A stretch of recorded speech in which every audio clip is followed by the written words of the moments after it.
There's a German word for the moment your whole life turns, and it literally means the blink of an eye. I've had 3 of them. One arrived at 3:33 in the morning in a Colorado hotel room, an hour before a single human being called to tell me anything. I woke up out of nowhere, sat straight up and thought, "It's happened." It had, to the minute. Welcome back. This is Dr. Lisa, science-backed, soul-supported the Zen community. We're on day 3 of Ordinary Becomes Extraordinary, and today we're talking about how to actually feel good in a moment while it's still happening. Yesterday, we established that joy gets built, not returned. Today is the how, and it's smaller and more specific than you were expecting. Let me start with the word because the word is doing a lot of work in the back half of my book, and I never explained it to anyone. Augenblick, German. Auge, eye, Blick, glance. Literally, the blink of an eye. In ordinary German, it just means a moment, the way we say a second, but it carries something our word doesn't. It is the moment, the decisive one, the one where things turn. And if you get to the back of Grounded in Chaos, you'll notice that poem after poem simply ends on that word. One word, its own line, and then the poem stops. I didn't plan that, it just kept happening. So here's the research, because this is real research and hardly anyone knows about it. Fred Bryant at Loyola University spent roughly 30 years on something he calls savoring. And his opening argument is the part I want you to keep. Psychology, he pointed out, had built an enormous apparatus for coping, what you do with the bad, and had left the other half of the field almost empty. There was very little on what you do with the good, not on getting more good things, but extracting what is actually available from the good things you already have. He treats it as a capacity, which means it can be better or worse in a given person, and it can be trained. He describes the different flavors of it, and they're worth knowing because they're not the same experience. Basking, receiving praise and letting it land. Thanksgiving, which is gratitude, the outward-facing one. Marveling, awe, the one where you go quiet in front of something bigger than you. Luxuriating, pure physical pleasure, the hot bath, the first cold sip. And underneath all 4, the practical finding, deliberately attending to the positive experience while it's happening, changes how much of it you get, not whether it happened, but how much of it reaches you. I'm going to call out my sister-in-law, Cor, because she is the one who does all of this and understands it as part of who she is. So thanks, Cor, for showing me a better way to live. Now, here's an honest caveat, and you'll know I always give you one. A great deal of this literature is self-reported. A lot of it is correlational, and the experimental studies tend to be small. So I'm not going to tell you there is a dose-response curve for savoring a sunset. What holds is the piece you can act on. In the equation for how good your life feels, there are variables you can't move today. Your circumstances, your history, what happened to you. And there is one variable that is entirely available, where your attention is pointed while something good is occurring. Now, let me show you 2 moments where mine was pointed correctly, and I want to be clear that this was not a technique at the time. It was a woman in a very bad stretch who, almost by accident, started paying attention. The first one, my granddaughter was on the way, and I was 600 miles away in Colorado. I couldn't be there. I was there for work, so I did the only thing available, which was to pray, all the way through her mom's labor, and then this happened. This is the poem called My Granddaughter. It's on page 194 of Grounded in Chaos.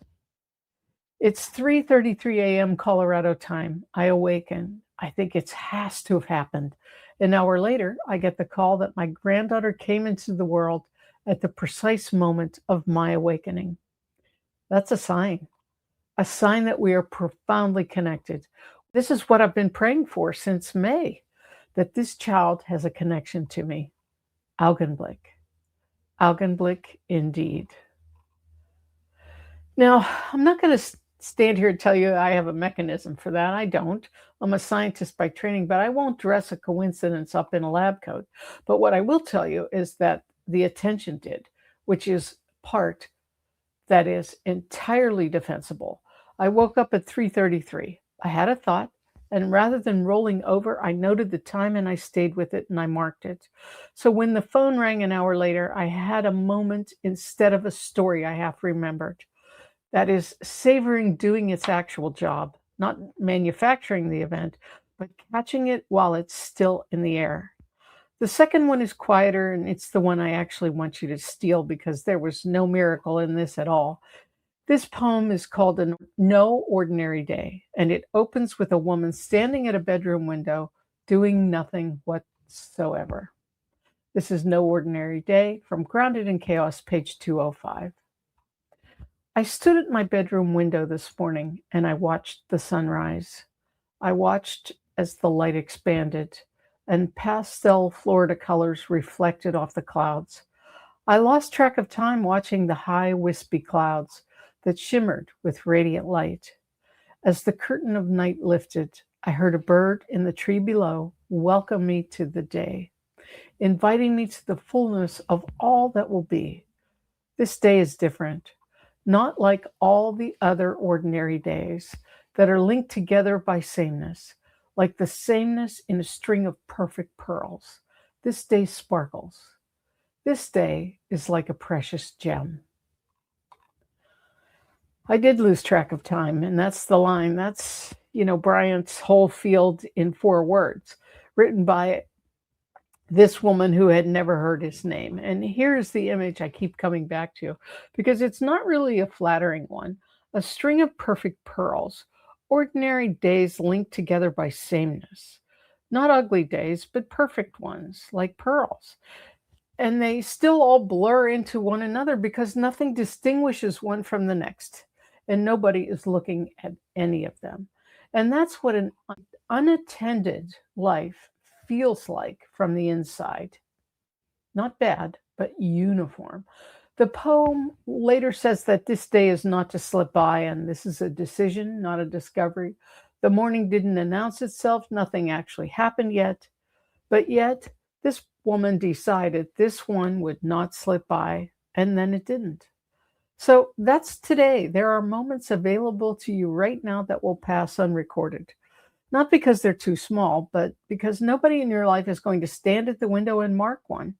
Nobody sends a notification. The pearls just keep coming, identical, until you pick one up. So here's today's challenge. It takes 90 seconds. Pick one good thing that's already scheduled to happen today. The first coffee, walking your dog, walking from the car, one phone call. And before it starts, say this to yourself. This one, I'm going to be there for. Then do only that. No phone, no second screen, no planning the next thing while it happens. Afterwards, note one specific detail you would not otherwise have retained. The detail is the difference between having a day and attending one.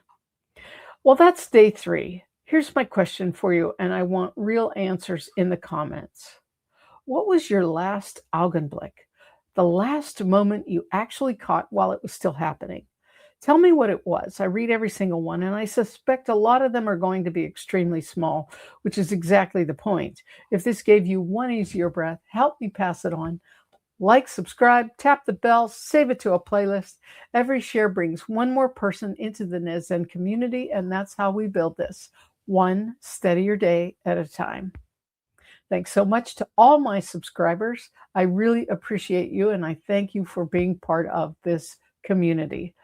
Tomorrow, a woman who could name the date her marriage ended and couldn't name the last thing she enjoyed. Science-backed, soul-supported. I'm Dr. Lisa for the Nezneski community. This is day 3 of week 4. Ordinary becomes extraordinary.